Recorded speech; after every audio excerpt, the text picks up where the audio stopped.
6-3 in week 3 for the squad, 17-10 overall through 3 weeks of action, led by Vegas Refund, Luke Swain. He's been the man. Easy to see how he's gotten so popular these last couple of years. He started the season 7-2 with his picks.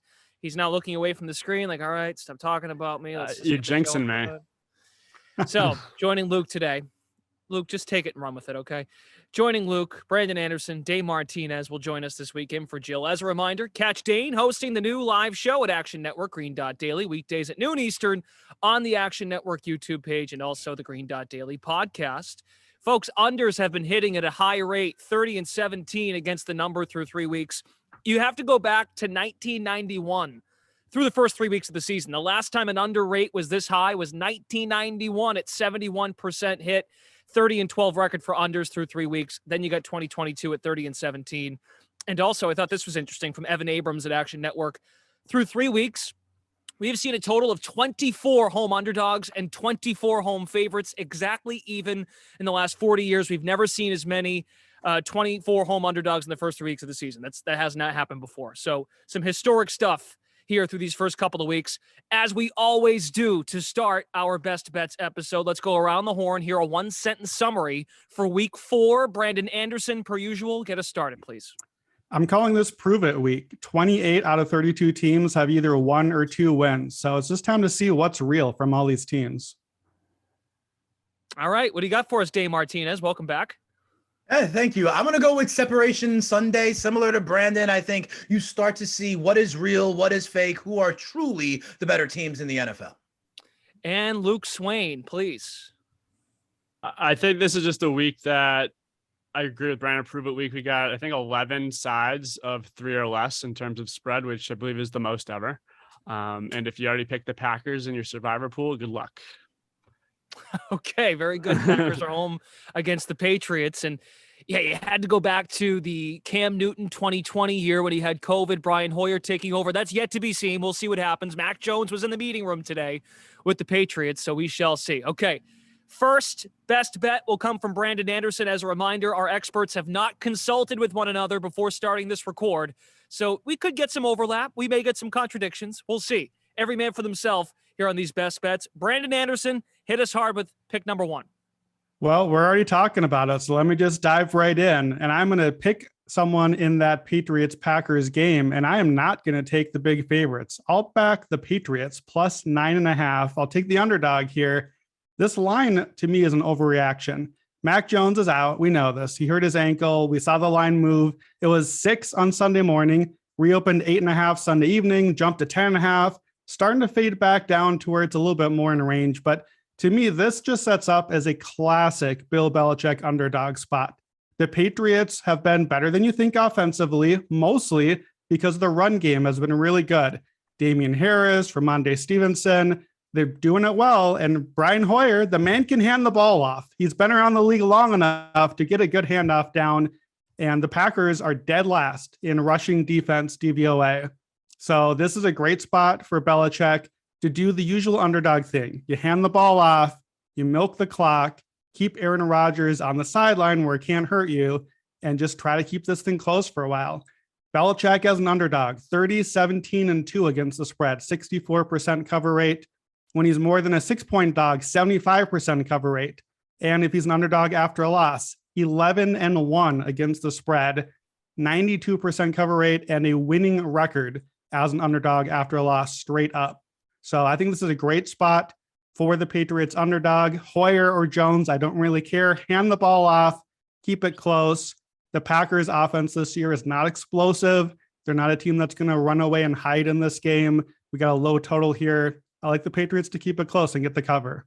First half line was 6.5, and that is moving down as well towards 6. So that's interesting too. Speaking of a low total, if the Patriots can kind of hang around, you noted and you laid it out nicely about Belichick and his history, but that's eye-popping too, that first half number. You've been on this, Brandon Anderson, on Green Dot Daily with Dane Martinez. You were telling folks, get it now, go get it. That number could move based on the news. That leads us to Dane. What is your first pick for us today? Sure. I'm going to go with the Baltimore Ravens at home getting 3 points against the Buffalo Bills. And it's always funny, when we hear the Buffalo Bills, the prohibitive favorites to win the Super Bowl, people assume they're going to go 17-0. Like if we fast forward in the future and they do in fact go 13-4 or something like this would be a legitimate one that they could still drop. They're facing the number one offense in the NFL in Baltimore, 13 touchdowns, over 33 points a game. And remember that Buffalo defense is still banged up. I'm Dane Martinez. It was good to see Dane Jackson back at practice in the red non-contact jersey, but still no Micah Hyde. Still got, Ed Oliver banged up. And I think that will be a problem against this Baltimore offense. Lamar Jackson, okay? Are you ready for this? Without any of his rushing statistics, would be the QB5 in fantasy football so far. And without any of his passing statistics, would be RB11 in fantasy football as of now. So I actually think these two teams can shoot it out, but I also believe that we saw Miami do something here. They had the too high safety look, kind of taking away the Stephon Diggs over the top. And I think that may be a blueprint that teams start to have against this Buffalo Bills team, forcing Josh Allen to take what's given to him, maybe run as well. I think 3 points for the Baltimore Ravens is too much at home because I think they're a Super Bowl contender. I think Lamar is an MVP contender. And here's the other thing I said to Brandon Anderson as well this week. If you have a strong position on this game, I would also correlated bet that quarterback in the MVP market, because whether it's Josh Allen or Lamar Jackson, if one of them pop off and get a victory over the other, you're going to see them as the favorite. I think it's Lamar. I think it's Baltimore. Give me the Ravens +3 at home.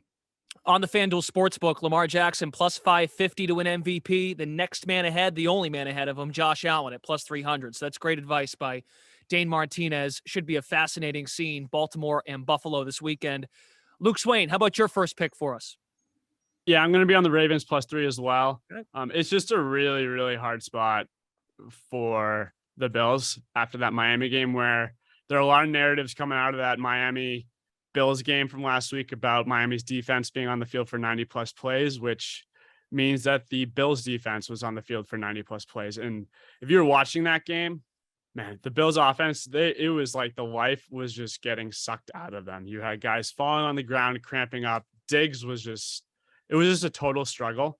And then when you go to Baltimore to play a Super Bowl contender the next week, I just don't see it. Where I looked it up, offenses that play 90+ plays and are favored the next week have gone 4-14 against the spread and are 9-9 straight up, which small sample size, but definitely favors the Ravens. And then Lamar 5-0 as an underdog at home, and Harbaugh 11-4 at home as an underdog. There are some weather concerns, but if they do come into play, I think they favor the Ravens greatly. And I'll just take the Ravens +3, easy money. Okay. I'm sure we'll have more discussions about weather later on in the program, thanks to the old hurricane. But there is a game that is affected by that. We will get to that soon in our best bets. Let's go back to Brandon Anderson. Pick number 2 for us, please. Well, last week we went in on Cliff Kingsbury. I'm going back to the Kingsbury well this week, but I'm flipping sides. I'm going to bet with Cliff Kingsbury as an underdog, Cardinals +1.5 in Carolina. So this is another line that moved a lot after the weekend, and I think it moved incorrectly. It was 2.5 for the Cardinals as favorites before Sunday's games. The Cardinals went out and lost to the Rams. Okay, they played them relatively even. They had 5 long drives to end the game, but kept stalling for field goals. The Panthers finally got a win. The Panthers were not good. The Panthers, really, the Saints got a loss is what happened in their matchup. And this line swung 4 points the other direction. And I'm not really sure we learned much about either of these teams that should have moved the line at all. Importantly here, Cliff Kingsbury, we fade him against the Sean McVays of the world like we did last week. We fade him against the great coaches. Guess who's not a great coach? Our friend Matt Rule over with Carolina, who I don't even know why the man is still coaching that team this year. And I'll tell you this right now, this game is our last chance ever to bet against Matt Rule as an NFL favorite. That's it. This is your chance as a favorite. Matt Rule is 3-10 against the spread, but he's 3-10 straight up. He loses as a favorite nearly every time. He's lost 7 in a row outright as a favorite. And remember, Baker Mayfield has not been on this team till recently. Mayfield, 11, 22, and 1 against the spread, 33% cover rate as a favorite. He has failed to cover 7 in a row as a favorite. Why are Baker Mayfield and Matt Rule favorites in an NFL game in 2022? I don't understand it. I will take the Cardinals. Kingsbury as an underdog, 19, 9, and 2 against the spread, covering 68%. And I talked about the coaching disparity. If you look at Kingsbury as an underdog against any coach in NFL history who has not won a Super Bowl, that's it. Just remove the Super Bowl winning coaches. Kingsbury as an underdog, 11, 0, and 1 against the spread. He has never failed to cover against one of these non-Super Bowl winners. Straight up on the money line, 9, 2, and 1, 108% ROI. I like the Cardinals here. They should be favorites. I like Vance Joseph blitzing against Baker Mayfield. I'll take the Cardinals plus 1.5. I'll take the money line. Quickly, Brandon Anderson, there were some 2.5s out there just a few days ago. Any idea why that may have been the case? I truly don't. Normally I'm very good at devil's advocating and trying to say, okay, well, here's what happened on the other side. And I guess what happened is Cliff Kingsbury, maybe that's the answer, is oh, actually this was the last time to bet against Cliff Kingsbury. Maybe that's where we're headed. The weather could be a factor here as well, but I'm not really sure which direction that goes. Christian McCaffrey is not practicing now, so that could be a factor as well. That's obviously Carolina's offense. So I think we're going to see a lot of Baker passing, and that is not a good sign that you want the Panthers. I'll stay on the Cardinals here. Okay, that's a good thing then. If you don't know why, because it leads to your point. I don't understand. If you got to the 2.5, great. I think that's what I'm getting at here. So yes, just curious, but yeah, that's interesting. Okay, let's go to back to Dane Martinez for his second pick. Sure, and I gotta give a disclaimer here. I am, unfortunately, a Jets fan. My grandparents had season tickets in Shea Stadium watching Joe Namath, okay? So I'm sorry, Grandma and Grandpa, but I'm going with the Steelers, -3 against the New York Jets. And what it comes down to is we're expecting the return of Zach Wilson. And I just think this is a tough assignment to come right back, go on the road against Pittsburgh. And here's the key stat I want people to see. It's the turnover margin of these two teams. Pittsburgh is +4. The Jets are -3. I think that will kind of remain. I think the Jets make more mistakes in this one on the road with Zach Wilson coming back than Pittsburgh does. We've all been talking about this Pittsburgh offense and how they're kind of bland, right? Dink and dunk. But I think that'll be just enough in this one against the Jets defense. The only prayer, in my opinion, the Jets have is to run the ball. Pittsburgh has not been good against the run, and we'll see if Breece Hall and Michael Carter can do it. But I don't think that's the case. I think the Jets will turn the ball over. I think Zach Wilson will be under pressure in his first game back. Alex Highsmith with 4.5 sacks already. And you're telling me these two teams that both average less than 18 points a game, I don't think the Jets are going to do much here in the return of Zach Wilson. I think it's going to take some time. I'll take the home team laying only 3 points. I think the Pittsburgh Steelers get it done. Full week of rest and then some for Mike Tomlin and company, 9-4-1 against the number over the last 5 years, and full week of rest. And then he's also 17-10 ATS off a double-digit loss, which, if you all remember, I don't know if that's necessarily fair to call that a double-digit loss. It got a little weird at the end there, but hey, it goes down as a double-digit loss. So what are you going to do?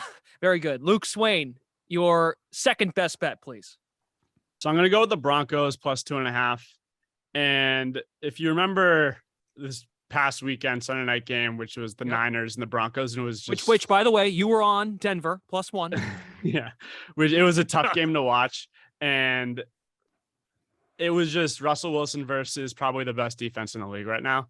And when you go to the Raiders, which are probably bottom 3 or 4 defense in the league, it's just a play down where I think this game is going to be more of the Broncos offense versus the Seahawks, which is a game they probably should have won if you subtract the red zone goal line fumbles, where I'm higher on the Broncos offense, I think, than everyone else. And I do have hope where Judy and KJ Hamler should be more healthy this week.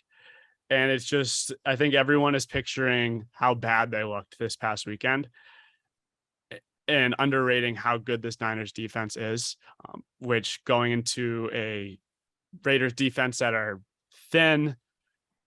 It should be, I guess, quote unquote, the cliche get right game for the Broncos offense. So I'll take Broncos plus 2.5.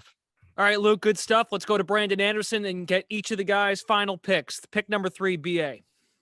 All right, I'm going to go to the AFC South for the two teams everyone still thinks erroneously are the class of the division, the Titans and the Colts. And I will take the Titans on the road plus 3.5.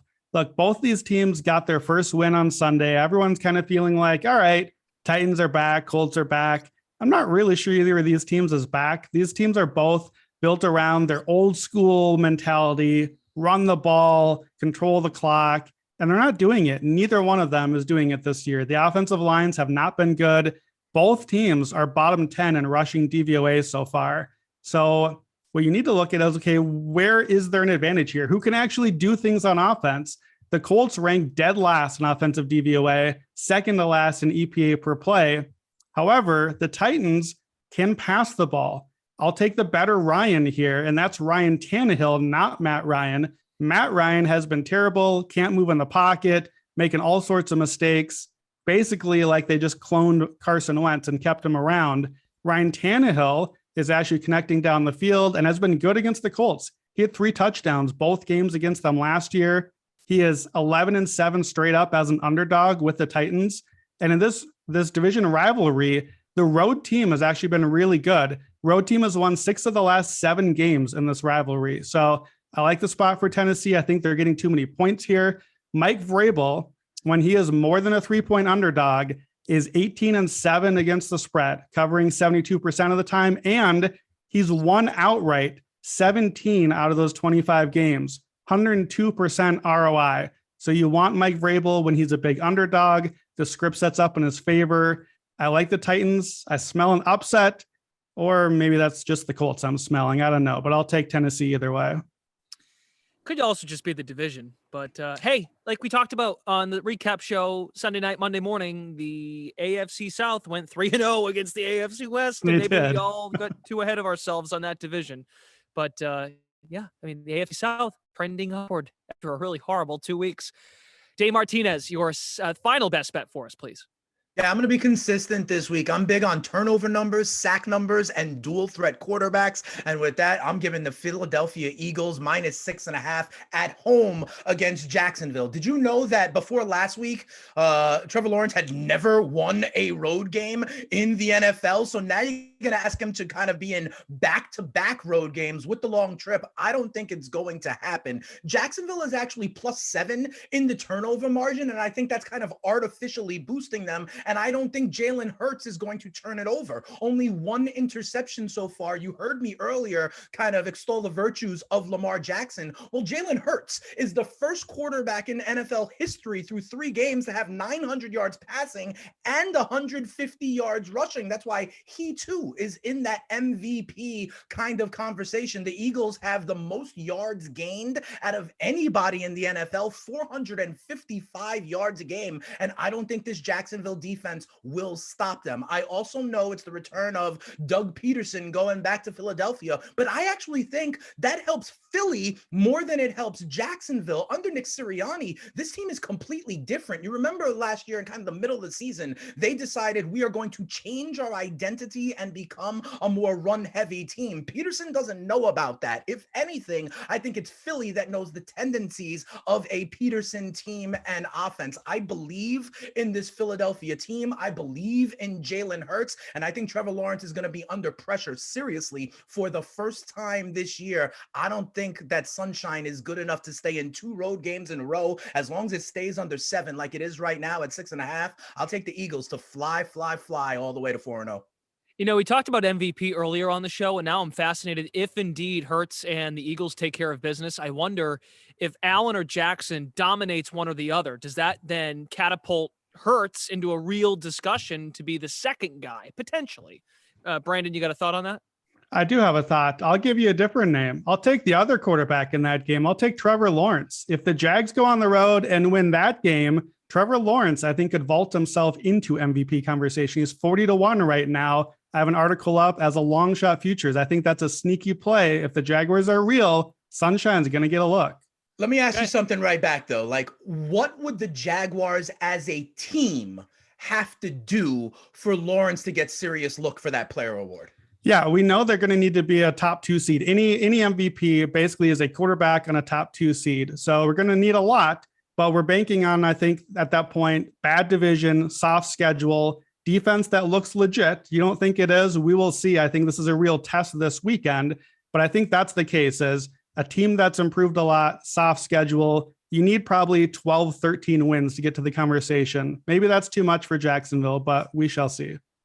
When you go Pacific Standard Time to Eastern Standard Time too on a road trip like the Jags are last decade, those teams are just covering the spread 40% of the time. So it's a trend not going their way, hence why Dane likes the Eagles to cover just short of a touchdown. Luke, take us home. Your third best bet for week 4. Yeah, so my last one's going to be the Tampa Bay Bucks -1 currently on Sunday Night Football, which right before we recorded this, it was announced that the game is going to be in Tampa Bay, which is great news. And one of the bigger bets I ever regret is taking the Chiefs against the Bucks in the Super Bowl a couple of years ago, which was one of the most dominant performances I think I've ever seen.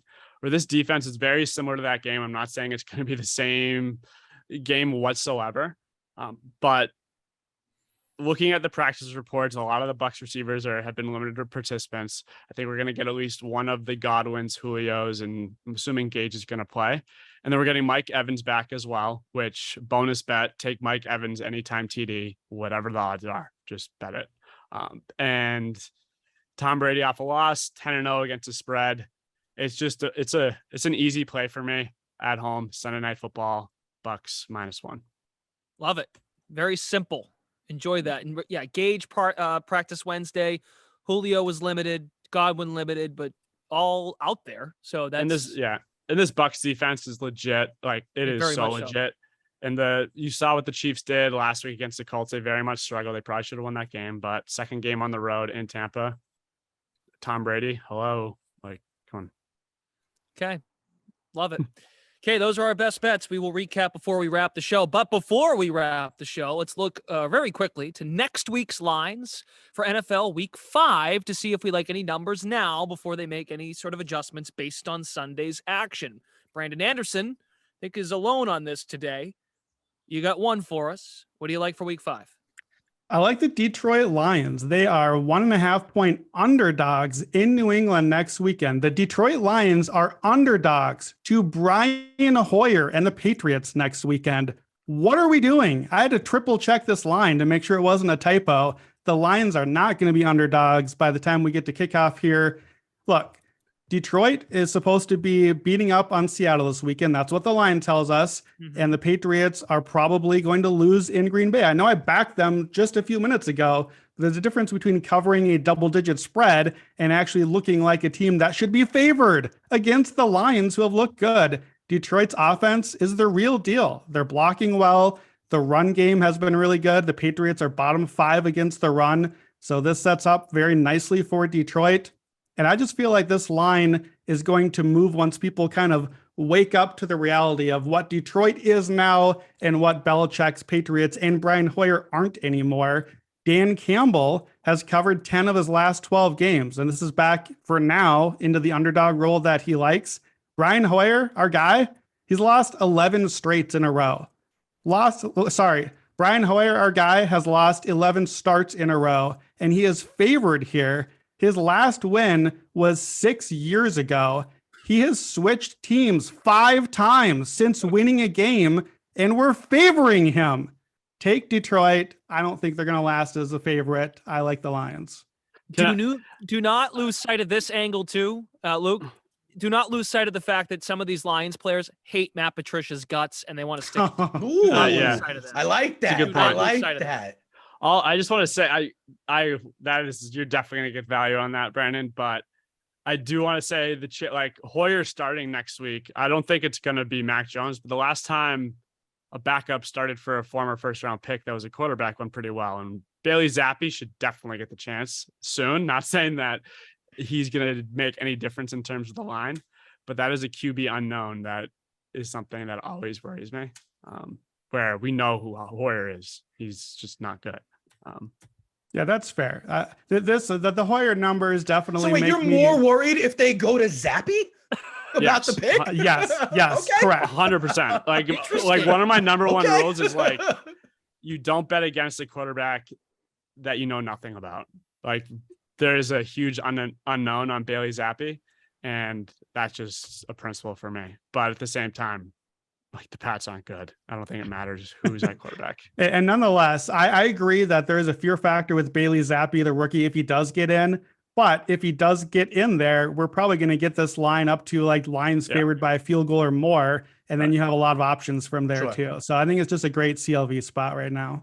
Part of me also believes, this is the last thought here, but I think Belichick may regret not uncovering something about Jared Stidham when he was in New England. Ever when he was backing up Cam Newton. Maybe that crosses his mind. If it goes really bad with Hoyer, let's just see what the kid's got. So, or maybe they call Cam Newton again. Who knows? We'll see. So love that. Lions, Dogs in Foxborough next week. Let's recap the picks.